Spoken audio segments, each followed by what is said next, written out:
Are you thinking about becoming a truck driver? Here is your step-by-step guide that will take you into the industry. Most states require you to be at least 18 years old if you are planning to go interstate, meaning travel from state to state. You will have to be 21 years of age. You have to have a valid driver's license. Also, here's a quick tip. When you are about to start looking for a company, a lot of them will look at your background, and most of them will have to do a drug test screen, and they will also have a random drug screening tests, and sometimes even breath alcohol tests down the road, and you never know when they can draw you. If you do test positive sometime down the road for drugs or alcohol, there is a complicated procedure that will get you back into driving, but you will have to do a lot of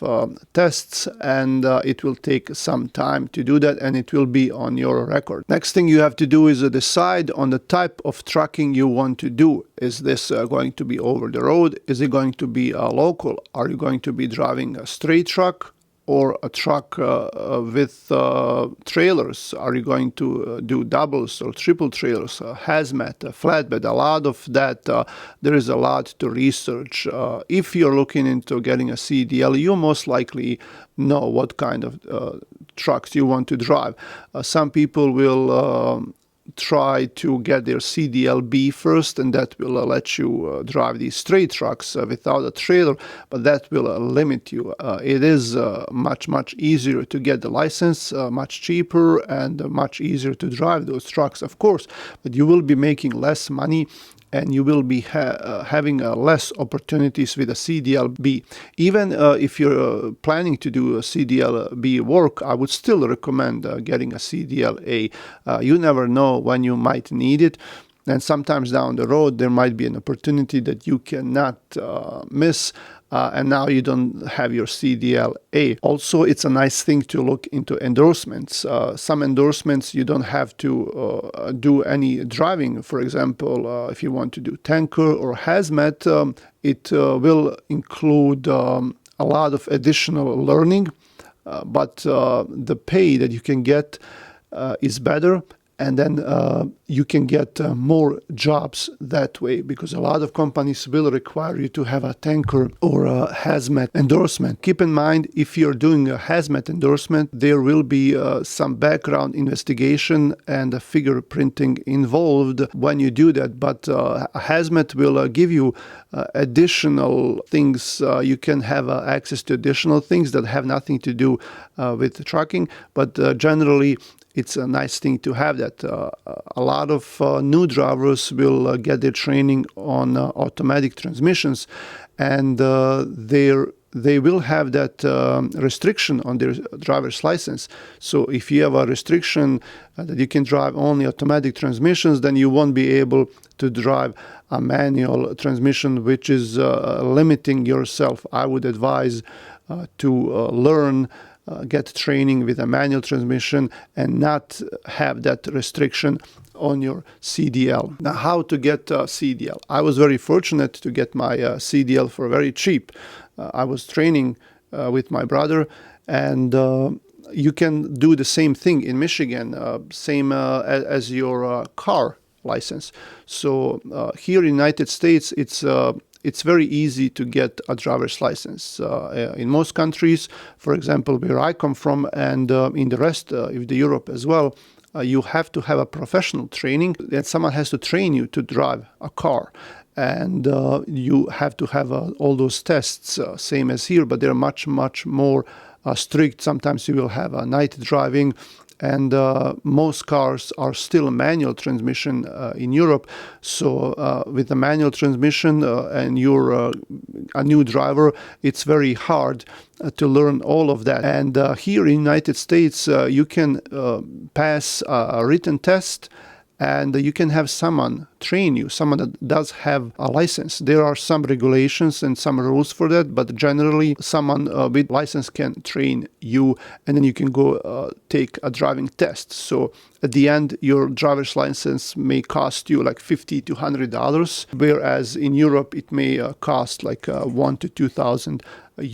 Same thing here with CDL license. A lot of people don't know that, but you can get your CDL license in the same way. You just pass those written tests, and you can have someone with a CDL A or B training you, and you can actually drive a truck like that, and they will train you. And that's what I was doing. So my CDL cost me like back then like $100, $150. But right now, most people don't have that luxury, and they will have to go through different programs. So how to get your CDL? Now that's the first thing. If you know someone that has CDL, they can train you. You can go to CDL training school. Most towns and cities will have some CDL driving schools. You can have them train you. Some trucking companies will have their own programs where they can train you. We will talk about that later. Like I said, you have to consider additional endorsements. Don't just consider the hazmat or the tanker. You can consider doubles or triples. So that might be helpful as well to you. Now, you have to gain some experience. That's the thing. Most good companies or smaller companies will not employ you without any experience once you get your CDL. Some bigger companies will almost get anyone, or they will require really low experience. And what most people think when we say experience, it doesn't have to mean in some companies that you have to have actual experience. You know, a lot of them will check if you tell someone that you drove for a company from certain date to certain date, they will have to send them the pre-employment inquiry from the previous employment. In some companies, as far as the insurance goes, like for example here, you have to have 2 years of CDLA experience, because my insurance will not take a driver that has less than that. But the insurance does not check for the actual experience. All they are looking for is whether you acquired your CDLA 2 years ago or more. They will not check for anything else. So that's what they are looking at. Now it's up to the company whether the company actually wants to see that. And maybe sometimes they will make an exemption, because there was this one guy a long time ago. He was an older guy, very serious. I knew him. I know that he was, but he never drove. He got his CDL and he was doing something else. He's still here, and he's probably one of the best drivers that we ever had. It all depends on the person. Just so you know that there is a difference between experience and actual date on the CDL. If you don't have experience, it's best to get some with a bigger company. And then down the road, if they don't pay you well enough, then you can look for some better companies and better paying jobs. Next thing is you have to research those trucking companies and apply for jobs. You have to do a lot of research. You have to look at not just how much they're paying and what the benefits are. You also have to look at their home policy. Also, if there's any contract, if you're going through a company where they teach you how to drive, maybe they have a contract for you. Most likely they will have something, and they will make you stay with them for 6 months or a year or so. So you have to look into that. Look into the company culture and see, look at the reviews, look what others are writing about them. Ask around, ask people, even if you go to that company for an interview or just to check them out for an application. If you see a driver outside, just ask them, hey, how is it here? Is it okay? What should I look for? What should I know before I start? And then also, even some job boards like Indeed, they will have a company review. If you look at a certain job, up there on the right, there will be a grade for that company that was graded by their employees. So if this is a trucking company, most likely it will be from drivers, but you can also sort those reviews. So if you want to see all the reviews from a driver, then you can take a look. If most reviews are negative, I would stay away from that company. Next thing is stay safe and continue learning. This industry is always changing, so you always have to be on top of everything. Continue learning. Ask for tips from older drivers or more experienced drivers. The most important thing on the road is safety for you and others as well, and then for the truck and the load. That's the biggest thing, right? Everything else comes later, even the pay, the home time, everything else. The safety is most important, and there are so many components to the truck. I would familiarize myself with the truck, with the components, with the parts, how everything functions, like how do the brakes work, how does steering work, how does the air work, for air supply for the brakes, electrical power, all of that. I would learn about that, and then try to minimize the risk when you're driving. Stay away from other cars, stay away from other trucks, don't rush, plan your trips, things like that. So you have to continue learning and be open for it. Don't think there are so many more experienced drivers out there. Even the company that you work for as a new driver, they will have a lot of new tips for you.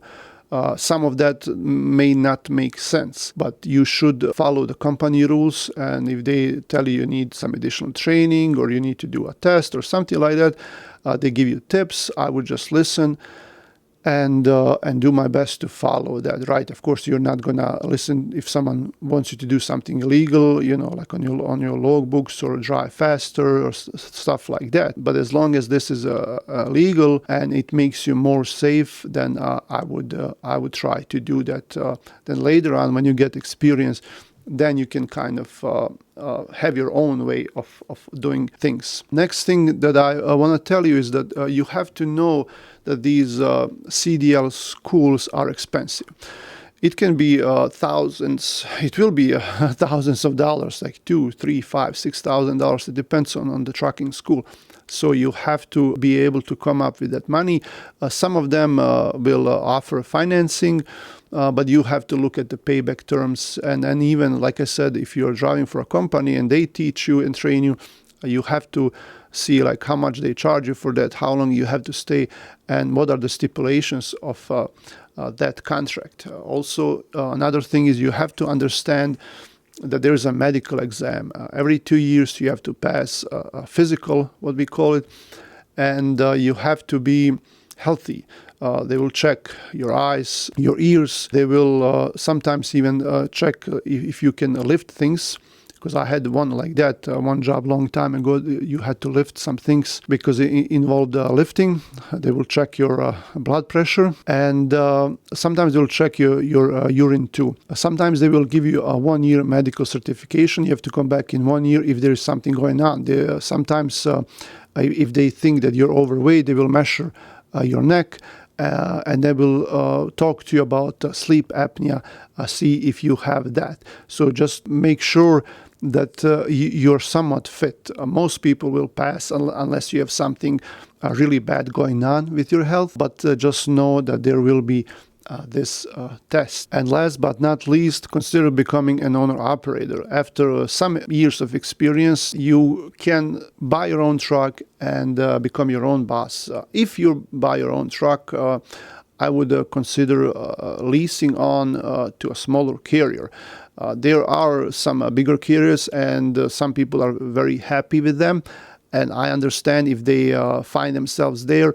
For example, if you're with a big carrier, you don't have to pay for your IRP registration. They will give you one. Of course, they will charge you for that, but they will give you one. You don't have to pay upfront like $2,000 plus $500 for the highway tax. They will give you a trailer. Of course, you have to pay for that as well, but you don't have to get your own trailer. A lot of things, if you do it that way. But if you go to a smaller carrier, they will expect you to have your own registration and your own trailer.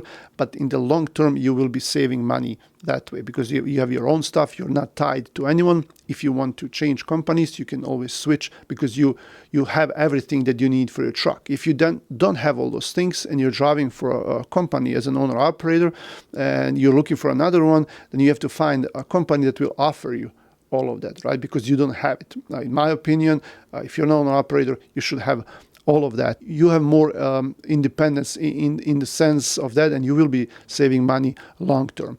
If you want to become an owner-operator, don't lease to purchase from anyone, anywhere, ever. All of these programs are scam.